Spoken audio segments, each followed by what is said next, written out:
Bismillahirrahmanirrahim. This is the fourth video on income flows versus cash flows.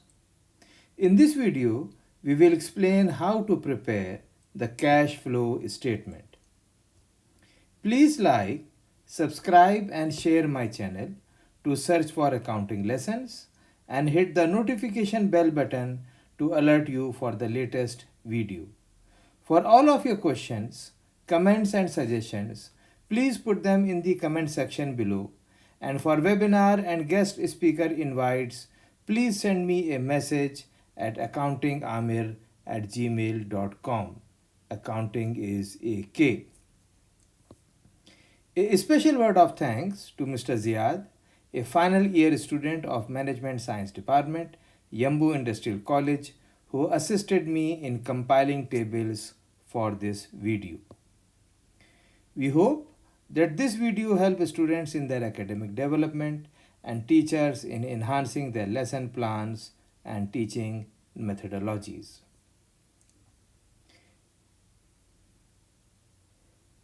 We will outline the process of preparing the statement of cash flows using data from both the balance sheet and income statement.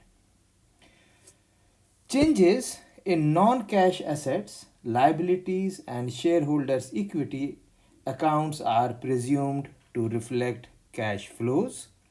For example, an increase in liability implies borrowing and a decrease implies repayment. Changes in operating working capital accounts are treated as operating transactions regardless of whether they stem from corporate acquisitions or divestitures, which are classified as investment activities. In the absence of information on non-cash transactions, changes in each account are assumed to correspond to cash flows related to one of the three activities reported in the statement of cash flows, that is, the operating activities, investing activities, and financing activities. So let us look into the algebraic formulation. We already know that accounting equation is assets is equal to liabilities plus shareholders equity. Now subtracting the amounts on the balance sheet at the beginning of the period from the corresponding amounts on the balance sheet at the end of the period, the changes in balance sheet will be as follows. Change in assets is equal to change in liabilities plus change in shareholders equity. So we have the balance sheet for 2 years, year number 1 and year number 2. We have subtracted the amounts. And as we subtract these amounts, we have the change in cash over here of 1103, and there are changes in the non-cash assets as well. There are changes in liabilities and the stockholder equity.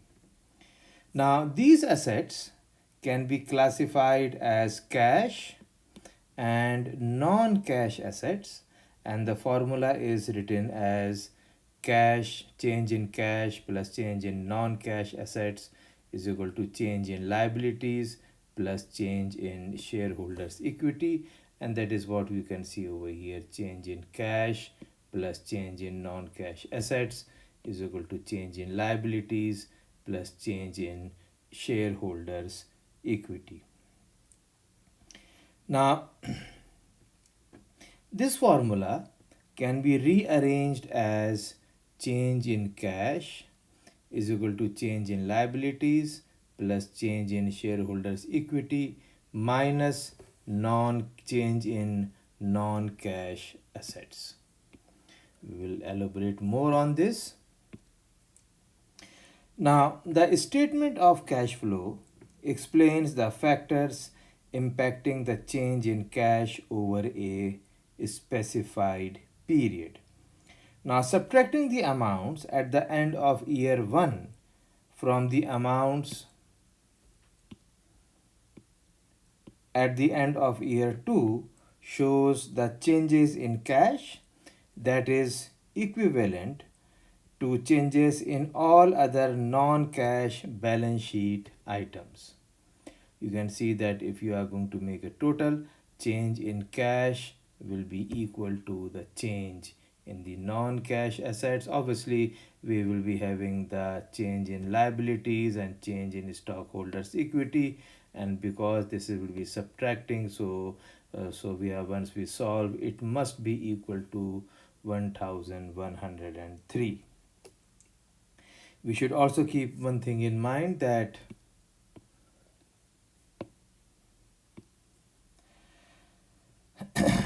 the that is, you can see here we have some negative changes in the non-cash assets. So the negative signs on the non-cash assets, such as indicate that there is a increasing non-cash assets, such as acquiring assets, and this will means there is a decrease in cash.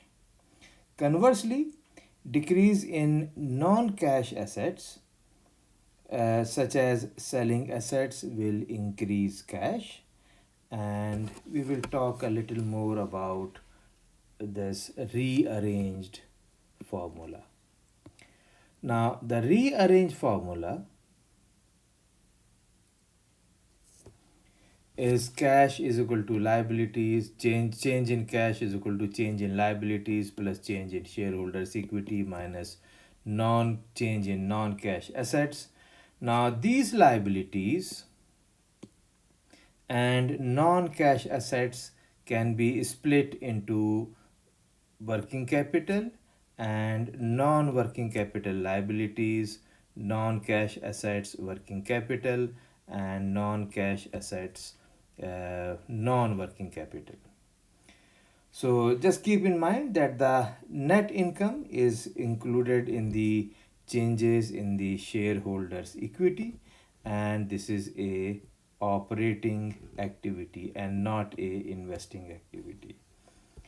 To prepare the statement of cash flows, we will classify the change in each non-cash balance sheet account on the right hand side, as you can see over here, of the preceding equation, and we will be classifying them into operating, investing, and financing activities. For example, the change in the long-term debt is usually a financial transaction.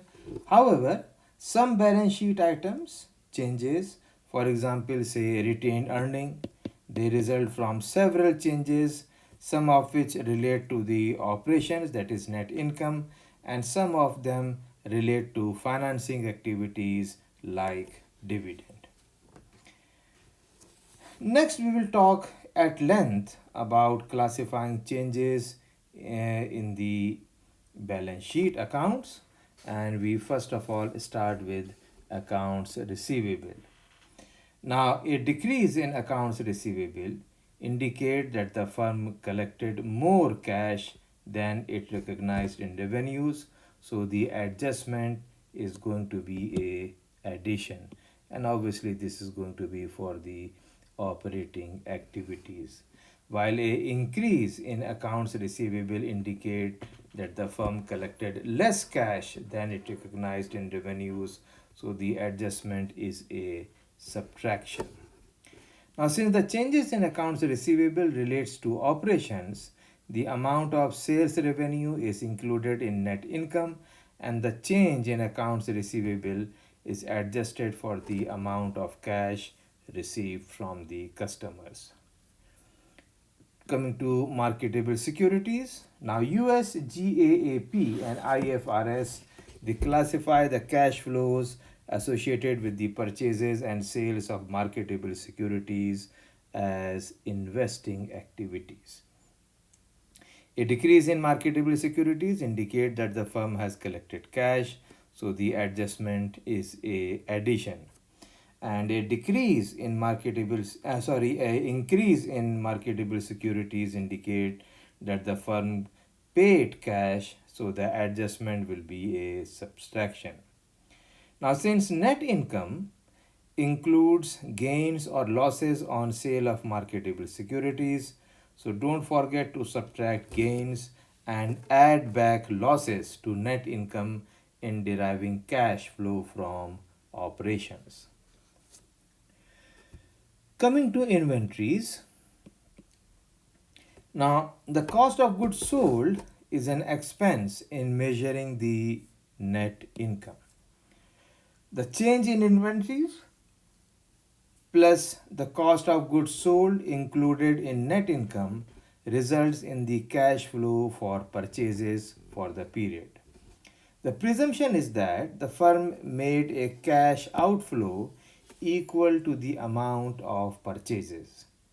If the firm does not pay cash for all of these purchases, accounts payable will change, and we will adjust the changes in accounts payable uh, over here, and we will be discussing this in a while. Then we have other current assets.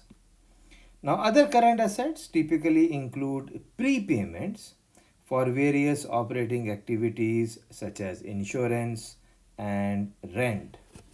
So, unless the financial statements and notes present information to the contrary, the presumption is that the change in other current assets relate to operations.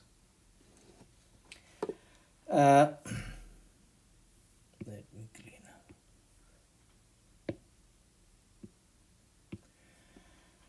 Then we have investment in securities. Now these type of investments are generally disclosed separately. We classify the changes in investment securities other than trading securities as investing activities. Then we have property, plant and equipment. So cash flows related to purchases and sales of fixed assets are classified as investment activities. Now gains and losses from asset sales are adjusted in the operating cash flow calculation. Losses are added back to net income and gains are subtracted. The full proceeds from asset sales are recorded under investing activities. Impairment charges are non-cash items and they must be added back to net income for accurate operating cash flow or reporting. Next, we have accumulated depreciation, and the amount of depreciation expense recognized each period reduces net income but does not use cash. So add back the depreciation expense. Now, when a firm sells depreciable assets, the net changes in accumulated depreciation reflects both the depreciation expense for the period and the accumulated depreciation removed for the assets sold. Therefore, you can't assume the change in the accumulated depreciation account solely represents depreciation expense unless disclosed that no assets were sold during the period. Coming to intangible assets, now these are the assets like patents, copyrights and goodwill, and obviously are on the balance sheet. Amortization must be added back to net income for cash flows from operations. Unless specified, changes in these accounts are usually seen as investing activities. Then we have accounts payable. Now, accounts payable are typically due to suppliers from which the firms make inventory purchases.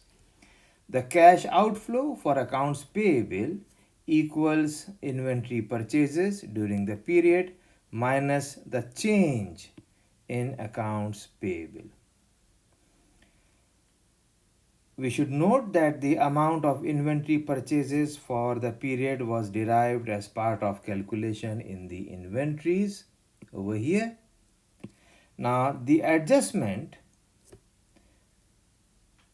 for this will be here in accounts payable, and this converts the cost of goods sold that is included within net income for cash payments for purchase and inventories in an operating activity. A decrease in accounts payable indicates that the firm paid cash, so the adjustment is a subtraction. An increase in accounts payable indicate that the firm paid less cash, so the adjustment is a addition. Let me clean up again. Now coming to notes payable, this is used for short-term borrowing from banks or financial institutions. Such borrowings are categorized as financing activities on the cash flow statement. This classification assumes that firms primarily generate operating cash inflows from customers, not from bank borrowing. Then, current position of long term debt. The change in the current portion of the long term debt during the period is determined by reclassification of long term debt from non current to current liabilities. Debt expected to be repaid within 1 year of the balance sheet, minus repayments made on the current portion of long term debt during the period, representing the cash outflow from the financing activities. Uh, then we have other current liabilities. Other current liability account is used by the firm for expenses related to goods and services used in operation, excluding the inventory purchase rather. So changes in other current liabilities are classified as operating activities on the cash flow statement. Then we have long-term debt. Now these transactions affect the account on issuance of new long-term debt, reclassification of long-term debt from non-current to current liabilities, retirement of long-term debt, conversion of long-term debt to a preferred or common stock. So these are financing activities, but not all of these accounts affect cash flow, like conversion of debt to stock, offset changes in common stock, not affecting cash flow. Then we have deferred income taxes. Now, income taxes currently payable are calculated by adjusting income tax expense with the change in deferred taxes for the period. Changes in deferred income taxes are categorized as operating activities on the cash flow statement. Then we have other non-current liabilities. These include unfunded pension and retirement benefit obligations, long-term deposits received, and other miscellaneous long-term liabilities. So changes in these obligations are usually categorized as operating activities on the cash flow statement unless stated otherwise. Then common stock, additional paid in capital, treasury stock, retained earning. Now these accounts change when the firm issue new common stock or repurchases and retires outstanding common stock, as they appear as financing activities.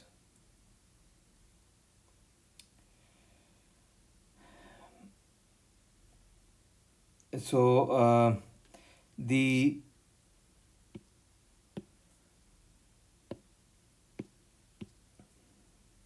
additional paid in capital account also changes when firm recognizes compensation expense related to stock options.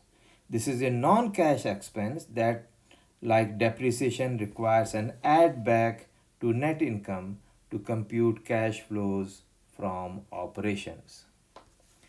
Then we have retained earnings. Now, retained earnings increase by the amount of net income and decrease with the declaration of dividend each period. So, net income is an operating activity and dividends are financing activities. Then we have other accumulated comprehensive income. Now, accumulated other comprehensive income is a component of shareholders' equity that encompasses unrealized gains and losses from various sources such as foreign currency translation adjustments, changes in fair value of investments, derivatives, and certain pensions. Now, changes in AOCI, that is accumulated other comprehensive income, reported on the balance sheet represent the net amount of the comprehensive income for the period, adjusted for any item that have been realized in cash and subsequently included in net income. So, other comprehensive income includes non cash adjustments, meaning gains and losses that have not yet been realized. So, once AOCI items are realized in cash, they are already reflected in the net income for the period. Therefore, changes in AOCI do not require additional recognition on the statement of cash flows because the statement starts with the net income, which already incorporates any realized item from AOCI. Now we are in a position to solve a exercise on cash flow statement, and here you can see that we have the balance sheet for Footloose Shoe Store, and we have year number 1 and we have the year number 2, we have the assets and we have the liabilities and stockholders equity. Now what we can see is that we look into the change in cash from year 1 to year 2, and as you can see there is a decrease in cash in year number 2 by 1103. When we look into the non-cash assets that are there, accounts receivable has increased, inventory has increased over here, other current assets they have decreased. Obviously total, this is the total for the current assets, so we don't make the total over here because we are looking into the changes only. Then we have property, plant and equipment at cost, and you can see there is a increase in property, plant and equipment. There is obviously a increase in the accumulated depreciation. Then there is no change in the intangible assets, and so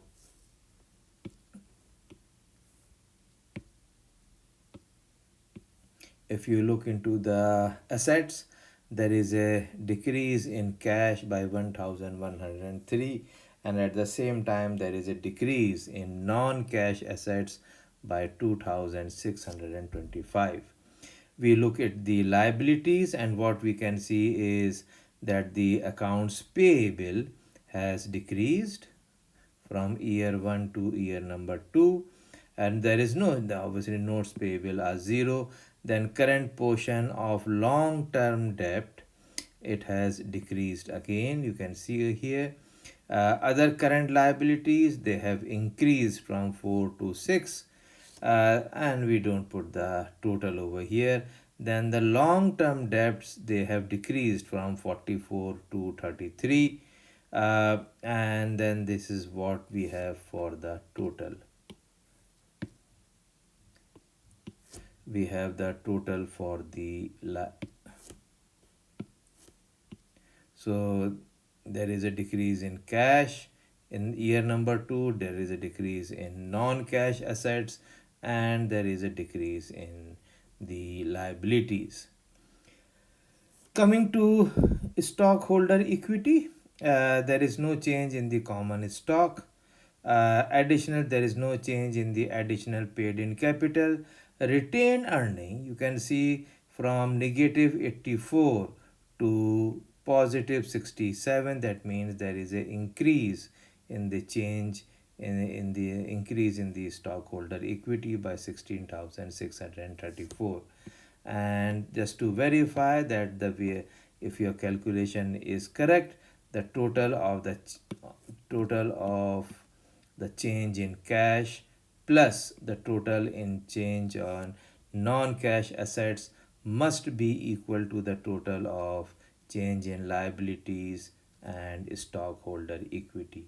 If they are not equal, then there is a mistake. Then we are going to look into how we have already talked about this. uh, we have already talked about the worksheet for presentation of a statement of cash flow, and we will simply follow these steps in going to the next step now. So uh, um, if there is an increase in the asset, it has to be subtracted, as you can see. If there is a decrease in asset, it has to be added. Now you can see there is an increase in asset accounts receivable, so that's why accounts receivable has been put as a negative over here, negative because there is an increase in accounts receivable, and we have just now emphasized that account receivable is a operating activity. That's why we have put it in the operating column. Coming to inventories, you can see that there is no information about the marketable securities. Coming to the inventories, there is a increase, and increase is going to be put as a minus sign. And once again, inventory is a operating activity, so that's why it is with the operating. Then non-current assets have decreased, and if they are going to decrease, we are going to put them with a plus sign. So that's why we have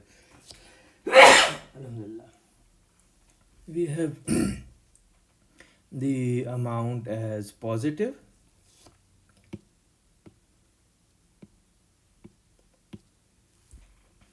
Then we have there is no investment in securities over here, so it is blank, you can see. Then look at property, plant and equipment. There is an increase, and increase will be reported as a with a minus sign. And obviously property, plant and equipment is a investment activity, that's why it is recorded in the investment column. Then we have accumulated depreciation. Now a depreciation is subtracted, yes. So it is it is changes in non-cash assets. There is a decrease in this there is a decrease, sorry, increase in the asset in the accumulated depreciation, but increase is with a negative sign, so that's why we have put it with a plus sign over here. This is something that you must always keep in mind. There are no intangible assets. Then we look into the liabilities. Now liabilities, the rule is going to revert. For the liabilities, increase is going to be plus and decrease will be put with a minus sign. So there is a decrease in the accounts payable, and that's why they are put with a minus sign. Decrease is going to be with a minus sign, or in brackets as you want to say, it means the same. And don't forget that accounts payable is a operating activity, so we record in the operating column. There is no change about the notes payable, so it is the same as it is. Then look at the current portion of long-term liability. There is a decrease of 7259, and this is put with the same, decrease is in brackets, and this is for the financing activity. Then other current liabilities are 2559, and once again because this is an increase, we put it with a without bracket, and this is a operating activity, and it is recorded in the operating column.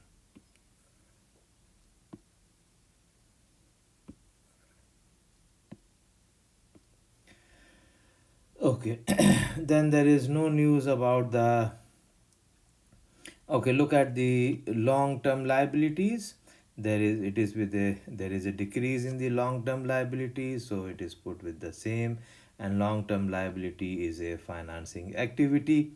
There is no news about deferred income tax, other non-current liabilities. For the common stock, there is no change, so we just put there is nothing is there. Additional paid in capital, nothing is there. And then look at the retained paid in capital, there is an increase, and this is going to be with a plus sign. This is obviously your operating activity being a net income. And there is no news about real estate stock or other comprehensive income. Now, once we make the total,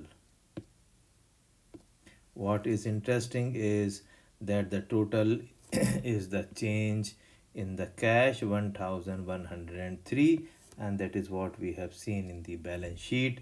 And then this must be equal to this amount. If it is not equal, then there is some mistake. Okay. Then we are going to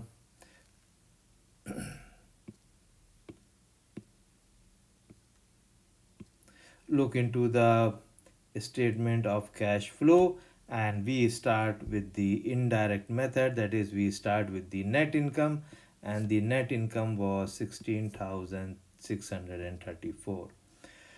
We are going to add up all the non-cash transactions, wherever expenses, sorry. So depreciation is a classic example. So depreciation, you can see here is 7985, and this has to be added back. Then there is a increase in accounts receivable, and increase is going to be subtracted over here. You can see here increase in brackets, increase in inventory is also is in brackets 7198. Then there is accounts payable, and accounts payable is okay. Before that, we have decrease in non-current assets of 3591. So there is a decrease in decrease in other current assets of 3591, and decrease is going to be in a without a bracket. Now look at accounts payable 6126, and if there is a increase, we are going to remove the, it is without bracket. Decrease will be with bracket, negative number. Then we have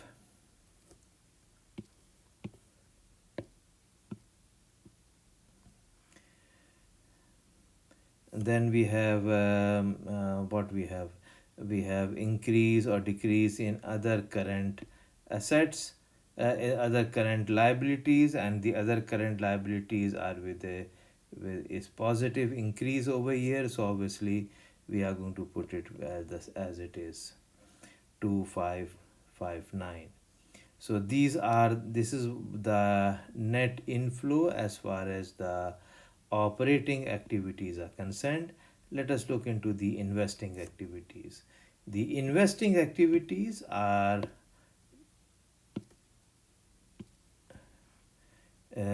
the investing activity is only one, that when there is a decrease increase in the property, plant and equipment, that means they have purchased, and because there is a increase is going to be with a bracket.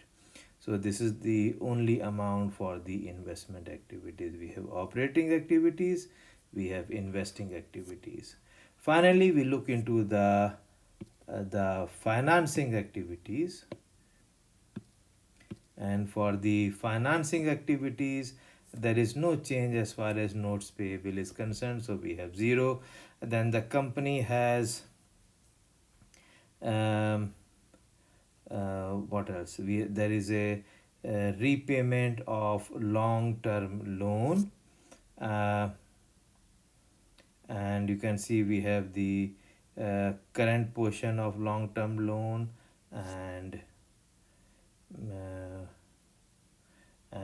the long term debt over here 7259. plus 9536, that makes 16795. So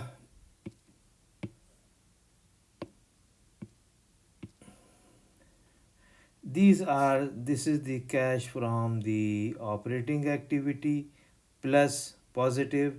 There is a negative cash flow from investing activities, and there is also a negative cash flow from financing activities. So the net change, if you add up the three, sorry, 1, 2, and 3, this will be equal to the net change in cash. Now, to this net change in cash in the year 2002, in the year 2, sorry, we are going to add the cash at the beginning of the period. Now, the ending cash of year number 1 is the beginning of year number 2, so that is 13,698, and when you make the total, that is 12,595, and that is what you can see in that is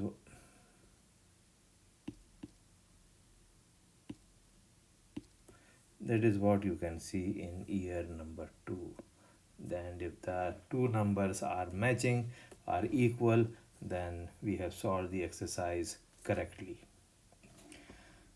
So I hope you have enjoyed this presentation, and if you found value in this video, then please like, subscribe and share my channel, and hit the notification bell button to alert you for the latest video. For webinar and guest speaker invites, please send me a message at accountingamir@gmail.com. Remember, effective questioning brings insight, which fuels curiosity, which cultivates wisdom.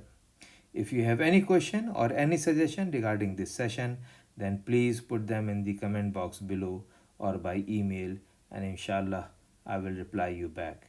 Thank you so much and happy learning.